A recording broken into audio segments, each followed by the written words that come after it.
Node.js ਇੱਕ ਇਹੋ ਜਿਹਾ open source JavaScript runtime environment ਜਿਹੜਾ ਤੁਹਾਡੇ ਬੈਕ ਐਂਡ ਫਰੰਟ ਐਂਡ ਤੇ ਮਿਡਲਵੇਅਰ ਦੇ ਡਿਵੈਲਪਮੈਂਟ ਦੇ ਰਾਸਤੇ ਖੋਲ੍ਹ ਦੂਗਾ। ਇਹਦੇ ਨਾਲ ਤੁਸੀਂ ਐਕਸਪ੍ਰੈਸ ਵਰਗੇ ਬੈਕ ਐਂਡ, ਨੋਡ ਮਿਡਲਵੇਅਰ ਤੇ ਰਿਐਕਟ, ਐਂਗੂਲਰ, ਵਿਊ, ਸਵੈਲਟ ਵਗੈਰਾ ਵਗੈਰਾ ਵਰਗੇ ਫਰੰਟ ਐਂਡ ਕੋਡ ਲਿਖ ਸਕਦੇ ਹੋ। Node.js ਨੂੰ ਵਿੰਡੋਜ਼ 'ਤੇ ਇੰਸਟਾਲ ਕਰਨ ਲਈ ਤੁਸੀਂ ਸਭ ਤੋਂ ਪਹਿਲਾਂ ਆਪਣਾ ਫੇਵਰੇਟ ਬਰਾਊਜ਼ਰ ਖੋਲ੍ਹੋ ਅਤੇ ਉੱਤੇ nodejs.org ਦੀ ਵੈਬਸਾਈਟ 'ਤੇ ਚਲ ਜਾਓ। ਇੱਥੇ ਤੁਹਾਨੂੰ ਦੋ ਆਪਸ਼ਨਾਂ ਮਿਲਣਗੀਆਂ, ਇੱਕ LTS ਅਤੇ ਇੱਕ ਕਰੰਟ ਡਿਵੈਲਪਰਾਂ ਵਾਸਤੇ, ਪਰ ਤੁਹਾਡੇ ਵਾਸਤੇ ਅਤੇ ਆਮ ਲੋਕਾਂ ਵਾਸਤੇ LTS ਬੈਸਟ ਹੈ ਕਿਉਂਕਿ ਇਹਦੀ ਸਪੋਰਟ ਅਤੇ ਇਹਦੀ ਵਰਜ਼ਨ ਆ ਉਹ ਲੌਂਗ ਟਰਮ ਸਪੋਰਟ ਹੁੰਦੀ ਹੈ, ਯਾਨੀ ਕਿ ਲੰਬੇ ਸਮੇਂ ਤੱਕ ਸਪੋਰਟ ਕੀਤੀ ਜਾਊ। LTS ਨੂੰ ਦੱਬ ਕੇ ਇਹਨੂੰ ਡਾਊਨਲੋਡ ਕਰ ਲਓ ਅਤੇ ਉਸ ਤੋਂ ਬਾਅਦ ਤੁਹਾਡੇ ਬਰਾਊਜ਼ਰ ਦੇ ਡਾਊਨਲੋਡ ਦੇ ਆਪਸ਼ਨ 'ਤੇ ਆ ਜਾਊਗਾ। ਜਾਂ ਹੁਣ ਇੱਥੇ ਓਪਨ ਫਾਈਲ ਆ ਗਿਆ ਤਾਂ ਮੈਨੂੰ ਖੋਲ੍ਹ ਸਕਦਾ। ਜੇ ਤੁਹਾਡੇ ਨਹੀਂ ਆਇਆ ਤਾਂ ਜੇ ਤੁਸੀਂ ਕ੍ਰੋਮ ਜਾਂ ਫਾਇਰਫੌਕਸ ਯੂਜ਼ ਕਰ ਰਹੇ ਹੋ ਤਾਂ ਉਹ ਅੱਡ ਬਰਾਊਜ਼ਰਾਂ ਦੇ ਅੱਡ ਡਾਊਨਲੋਡ ਹੁੰਦੇ ਆ, ਜਿਵੇਂ ਕ੍ਰੋਮ ਦਾ ਇੱਥੇ ਟੌਪ ਸਾਈਡ 'ਤੇ ਜਾ ਕੇ ਡਾਊਨਲੋਡ ਬਟਨ ਆ। ਪਰ ਤੁਸੀਂ ਇਹ ਖੋਲ੍ਹ ਲਓ ਡਾਊਨਲੋਡ ਫਾਈਲ ਨੂੰ ਅਤੇ ਇਹ ਖੋਲ੍ਹ ਕੇ ਨੈਕਸਟ ਲਾਇਸੈਂਸ ਐਗਰੀਮੈਂਟ ਰੀਡ ਕਰ ਲਓ। ਰੀਡ ਕਰਨ ਤੋਂ ਬਾਅਦ ਆਈ ਐਕਸੈਪਟ ਦੱਬ ਕੇ ਨੈਕਸਟ ਦੱਬ ਦਿਓ। ਉਸ ਤੋਂ ਬਾਅਦ ਜਿਹੜੀ ਲੋਕੇਸ਼ਨ ਆ ਆਮ ਤੌਰ 'ਤੇ Node.js ਦੀ ਮੇਰੀ ਰੈਕਮੈਂਡੇਸ਼ਨ ਤੁਸੀਂ ਡੀਫਾਲਟ ਰਹਿਣ ਦਿਓ ਤਾਂ ਕਿ ਅਨਲੈਸ ਤੁਹਾਨੂੰ ਪਤਾ ਤੁਸੀਂ ਕੀ ਕਰ ਰਹੇ ਹੋ, ਡੀਫਾਲਟ ਲੋਕੇਸ਼ਨ ਠੀਕ ਹੈ। ਫਿਰ ਨੈਕਸਟ ਇਸ ਤੋਂ ਬਾਅਦ ਯਾਦ ਰੱਖਿਓ ਕਿ ਸਾਰੇ ਇੱਦਾਂ ਹੀ ਹੋਣੇ ਚਾਹੀਦੇ ਆਈਕਨ, ਮਤਲਬ ਕਿ ਸਾਰਾ ਕੁਛ ਇੰਸਟਾਲ ਹੋਣਾ ਚਾਹੀਦਾ। ਤੁਸੀਂ ਇੱਥੇ ਕੋਈ ਛੇੜਛਾੜ ਨਾ ਕਰਿਓ, ਜਿਵੇਂ ਇੱਥੇ ਹੈਗਾ ਉਵੇਂ ਹੀ ਠੀਕ ਹੈ। ਇਸ ਤੋਂ ਬਾਅਦ ਨੈਕਸਟ, ਉਸ ਤੋਂ ਬਾਅਦ ਤੁਹਾਨੂੰ ਇਹ ਪੁੱਛੂਗਾ ਕਿ ਕੀ ਤੁਸੀਂ ਡਿਵੈਲਪਰ ਟੂਲ ਇੰਸਟਾਲ ਕਰਨੇ ਆ, ਤਾਂ ਆਟੋਮੈਟਿਕਲੀ ਇੰਸਟਾਲ ਨੈਸੈਸਰੀ ਟੂਲਸ ਦਾ ਤੁਸੀਂ ਟਿਕ ਕਰਕੇ ਦੱਬ ਦੇਣਾ। ਇਹਦੇ ਨਾਲ ਚੌਕਲੇਰੀ ਅਤੇ ਵਿਜ਼ੂਅਲ ਸਟੂਡੀਓ ਬਿਲਡ ਟੂਲਸ ਵਗੈਰਾ ਹੋ ਗਏ ਅਤੇ ਪਾਈਥਨ ਜੇ ਤੁਹਾਡੇ ਕੋਲ ਨਹੀਂ ਹੈਗਾ ਉਹ ਆਟੋਮੈਟਿਕਲੀ ਇੰਸਟਾਲ ਹੋ ਜੂ। ਫਿਰ ਨੈਕਸਟ ਦੱਬ ਦਿਓ। ਉਸ ਤੋਂ ਬਾਅਦ ਇੰਸਟਾਲ। ਇੱਥੇ ਹੁਣ ਜੇ ਤੁਹਾਨੂੰ ਕੋਈ ਪਾਸਵਰਡ ਜਾਂ ਪਰਮਿਸ਼ਨ ਦੱਬਿਆ ਤਾਂ ਉਹ ਭਰ ਕੇ ਯੈਸ ਦੱਬ ਦਿਓ। ਤੁਹਾਡੇ ਕੋਲ ਐਡਮਿਨ ਰਾਈਟ ਹੋਣੇ ਚਾਹੀਦੇ ਆ Node.js ਨੂੰ ਇੰਸਟਾਲ ਕਰਨ ਲਈ ਸਿਸਟਮ ਵਾਈਡ। ਇਸ ਤੋਂ ਬਾਅਦ ਇਹ Node.js ਇੰਸਟਾਲ ਹੋਣ ਤੋਂ ਬਾਅਦ ਫਿਨਿਸ਼ ਦੱਬ ਕੇ ਇਹਦੀਆਂ ਡਿਪੈਂਡੈਂਸੀਆਂ ਆ ਜਾਣਗੀਆਂ।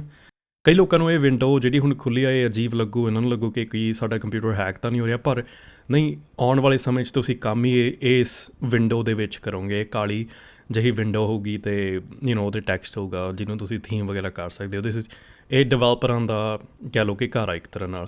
ਹੁਣ ਇੱਥੇ ਲਾਸਟ ਆਪਸ਼ਨ ਹੈ press any key to continue. ਕੋਈ ਵੀ ਕੀ ਦੱਬ ਦਿਓ, ਐਂਟਰ ਕੀ ਦੱਬ ਦਿਓ, ਸਪੇਸ ਦੱਬ ਦਿਓ ਕੋਈ। ਇਸ ਤੋਂ ਬਾਅਦ ਇਹ ਇੰਸਟਾਲ ਕਰਦਾ ਰਹੂਗਾ ਅਤੇ ਮੈਂ ਇਸ ਇੰਸਟਾਲੇਸ਼ਨ ਨੂੰ ਸਪੀਡ ਅਪ ਕਰ ਦੇਣਾ ਤਾਂ ਕਿ ਆਪਾਂ ਨੂੰ ਬੈਠਣਾ ਨਾ ਪਵੇ। ਇਹ ਲੱਗੂਗਾ ਤਕਰੀਬਨ 10-15 ਮਿੰਟ। ਹੁਣ ਇੱਥੇ ਇੰਸਟਾਲ ਹੋਣ ਤੋਂ ਬਾਅਦ ਮੇਰੀ ਵਿੰਡੋ ਆਪਣੇ ਆਪ ਬੰਦ ਹੋ ਗਈ ਅਤੇ ਹੋ ਸਕਦਾ ਤੁਹਾਡੀ ਨਾ ਹੋਵੇ ਤਾਂ ਤੁਸੀਂ press any key to continue ਦੱਬ ਦੇਣਾ ਅਤੇ ਉਹ ਆਪਣੇ ਆਪ ਕਲੋਜ਼ ਹੋ ਜੂ। ਹੁਣ ਆਪਾਂ ਜੇ ਤੁਹਾਡੇ ਕੋਲ ਵਿੰਡੋਜ਼ 11 ਹੈਗੀ ਆ ਤਾਂ ਤੁਸੀਂ ਇਹ ਸਰਚ ਆਈਕਨ ਦੱਬ ਦਿਓ। ਜੇ ਤੁਹਾਡੇ ਕੋਲ ਵਿੰਡੋਜ਼ 10 ਜਾਂ ਉਸ ਤੋਂ ਪੁਰਾਣੀ ਆ ਤਾਂ ਤੁਸੀਂ ਵਿੰਡੋਜ਼ ਕੀ ਦੱਬ ਕੇ ਸਰਚ ਕਰ ਸਕਦੇ ਹੋ।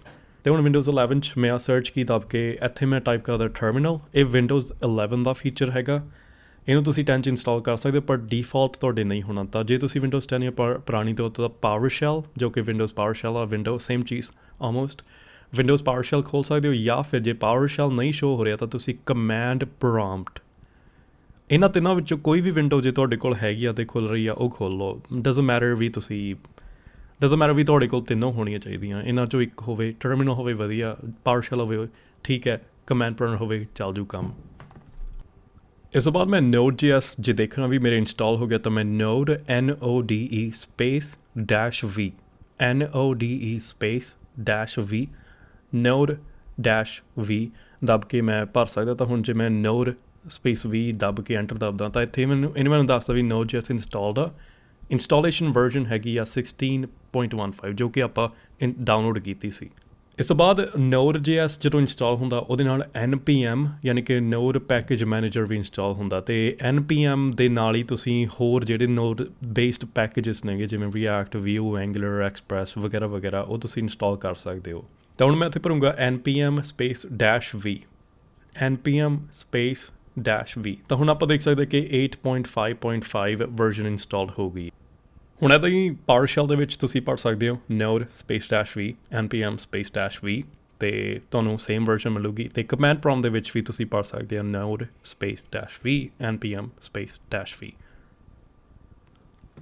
ਅਤੇ ਇੱਥੇ ਹੁੰਦਾ ਹੈ ਅੱਜ ਦਾ ਵਿੰਡੋਜ਼ ਦੇ ਉੱਤੇ Node.js ਇੰਸਟਾਲੇਸ਼ਨ ਦਾ ਟਿਊਟੋਰੀਅਲ। ਜੇ ਤੁਹਾਨੂੰ ਇਹ ਵੀਡੀਓ ਪਸੰਦ ਆਈ ਤਾਂ ਥੱਲੇ ਲਾਈਕ ਦਾ ਬਟਨ ਦੱਬ ਦਿਓ, ਸਬਸਕ੍ਰਾਈਬ ਦਾ ਬਟਨ ਜ਼ਰੂਰ ਦੱਬ ਦਿਓ ਅਤੇ ਉਸ ਤੋਂ ਬਾਅਦ ਕਮੈਂਟ ਵਿੱਚ ਦੱਸੋ ਤੁਸੀਂ ਕੀ ਦੇਖਣਾ ਚਾਹੋਗੇ। ਜੇ ਇੰਸਟਾਲੇਸ਼ਨ ਦੇ ਵਿੱਚ ਕੋਈ ਸਵਾਲ ਆ, ਜੇ ਨਹੀਂ ਚੱਲਿਆ ਤਾਂ ਜ਼ਰੂਰ ਮੇਰੇ ਡਿਸਕੌਰਡ 'ਤੇ ਜਦੋਂ ਮਰਜ਼ੀ ਮੈਨੂੰ ਮੈਸੇਜ ਕਰ ਸਕਦੇ ਹੋ।